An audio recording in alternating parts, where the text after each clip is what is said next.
The police knocked on my door, but they weren't looking for my brother. They were looking for me. And the worst part? I knew exactly why. My brother Jake disappeared 3 years ago. No goodbye. No explanation. Just gone. At first, we thought he'd come back. A few days, then weeks, then months. My mom stopped sleeping. She'd sit by the window every night waiting. The police tried at the beginning. But after a while, Jake became just another file collecting dust. But I never stopped thinking about him. Not once. Then one night, everything changed. It was 2:13 a.m. I remember the exact time, because I couldn't sleep. That's when I heard it. Knock, knock, knock. Slow, heavy, almost intentional. I froze. My mom whispered from her room, "Don't open the door." But something inside me already knew. I walked toward it. My hand was shaking. And I opened the door. It was him. Jake. Same face, same voice. But something was off. He looked thinner, pale, and his eyes. He just looked at me and said, "Hey, that's it. No hug. No explanation. Just, hey." Then he walked inside like he never left.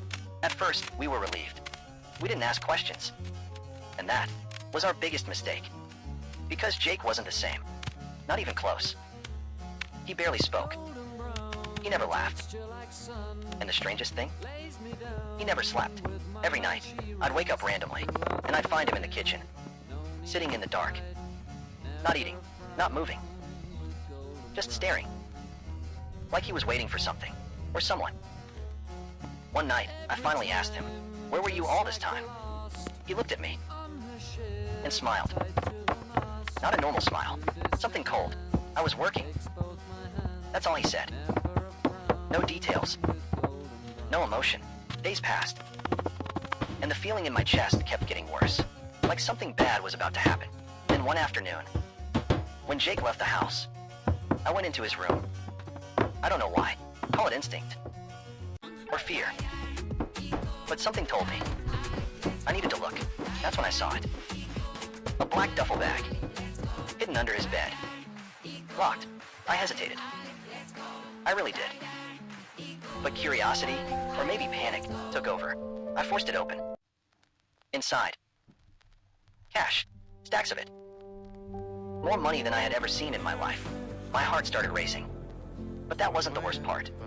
There was a gun. I picked it up slowly. And then I saw it. Dried blood. On the metal. My hands started shaking.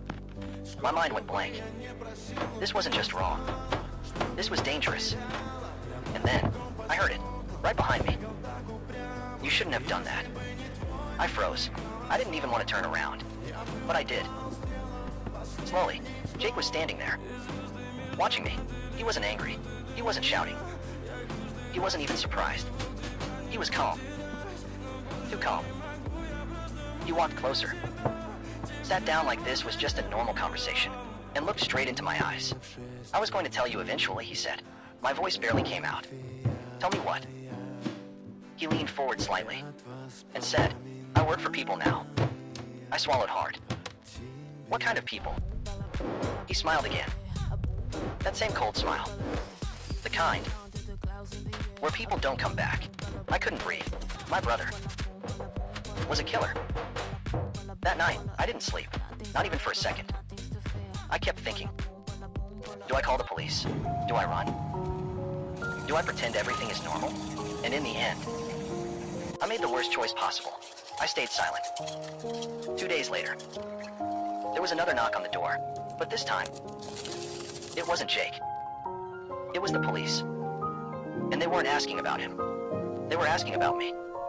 My fingerprints were on the bag, on the money, on the gun, on everything. Jake was gone.